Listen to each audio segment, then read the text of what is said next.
இது உங்கள் Bismi poultry farm. நான் உங்கள் ரத்னவேல் பாண்டியன். இப்போ நம்ம என்ன பார்க்க போறோம்னா, மேலே இருக்கார்ல சூரிய பகவான், அவரை பற்றி கொஞ்சம் பார்க்க போறோம். ஏன்னா அவரோட உக்கிரம் வந்து அதிகமாயிருச்சு. இன்னும் 3 மாசத்துக்கு அவரை வந்து அசைக்க முடியாது. அந்த மாதிரி இருக்கிற சிச்சுவேஷன்ல நம்மளே வந்து ஏசி ரூம் எங்க இருக்கு, ஏரி குளம் எங்க இருக்குன்னு பார்த்து ஓடிக்கிட்டு இருக்கிறோம். ஏன்னா வெயில் தாங்க முடியல. இந்த பறவை இனங்கள், அதாவது நம்ம வளர்க்கக்கூடிய கோழி இனங்கள், இந்த கோழிகள் எப்படி அந்த சூட்டை தாங்கும், அதுக்கு நம்ம என்ன உணவு கொடுக்கலாம் அப்படிங்கிறத பற்றி நம்ம பார்க்க போறோம்.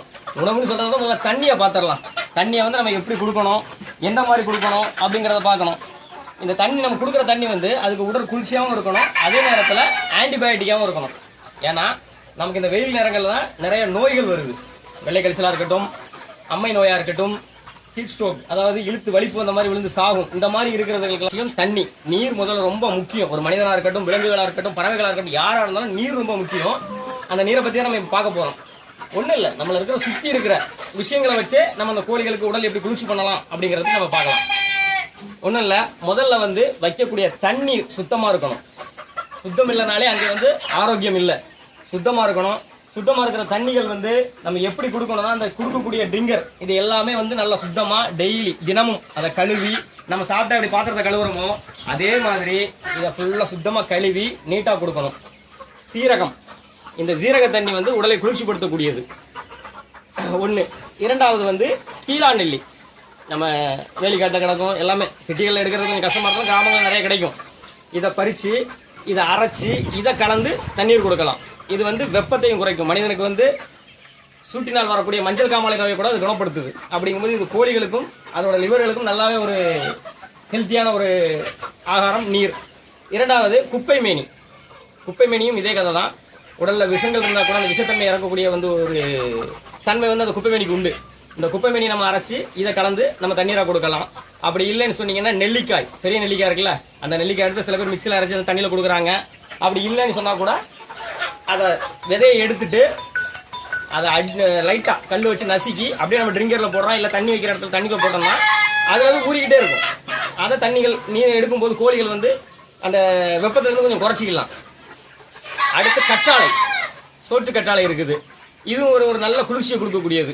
இதையும் நல்லா சுத்தமாக நீக்கி உள்ள ஜெல்லை மட்டும் எடுத்து நல்லா கழுவி கைகளாலேயோ இல்லை ஏதோ ஒரு மிக்சிகளாலேயோ அடித்து நல்லா ஒரு சாறு மாதிரி எடுத்து அதையும் தண்ணியில் கலந்து கொடுத்தீங்கன்னா அதை குடிக்கிற கோழிகளுக்கு வந்து நல்லா தெளிவாக இருக்கும், நல்லா ஆரோக்கியமாக இருக்கும்.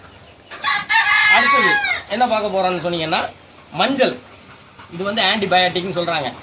எல்லாருமே ஒரு கிருமி நாசினி இது, சரியா? அந்த மஞ்சள் கூட நம்ம அரைச்சி தண்ணியில் கலந்து கொடுக்கலாம், நல்லது. இந்த எலுமிச்சம்பழத்தை கூட நீங்கள் புழிஞ்சு ட்ரிங்கரில் போட்டு வைக்கலாம். அப்படியே ஊறிக்கிட்டு கூட அந்த தண்ணியை கோழிகள் எடுத்துக்கலாம்.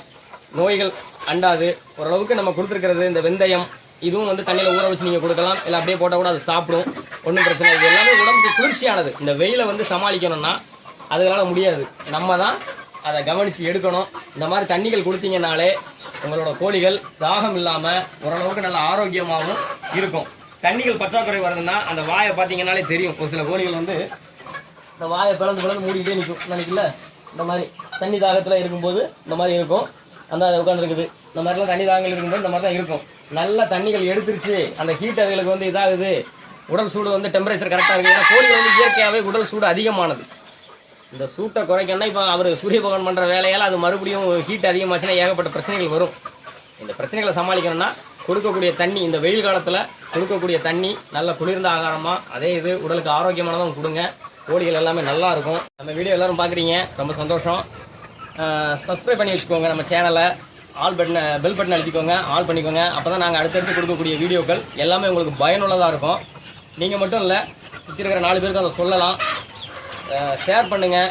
அப்படி பண்ணிங்கன்னா தான் உங்களுக்கு நாங்கள் அடுத்தடுத்து கொடுக்கக்கூடியது ஒரு மருத்துவ முறையாக இருக்கலாம், தீவனங்கள் முறையாக இருக்கலாம், குஞ்சுகள் வளர்ப்பு முறையாக இருக்கலாம், கொட்டகை அமைப்பு முறையாக இருக்கலாம். எல்லாமே ஒன்றா ஒன்றரை மீன் ஒன்றாக நாங்கள் சொல்லி கொடுத்துட்ருக்கிறோம். ஒரு பயனுள்ள தகவல் தான் இது.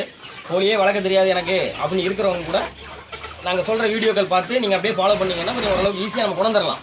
இது வருமானம் தானே, வருமானங்கள் இல்லாமல் எதுவுமே இல்லையே. கொஞ்சம் வருமானத்துக்கு நம்ம பண்ணுறது தான்.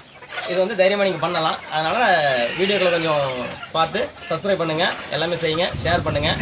மீண்டும் அடுத்த வீடியோவில் உங்களை பார்க்குற வரைக்கும் பாய்.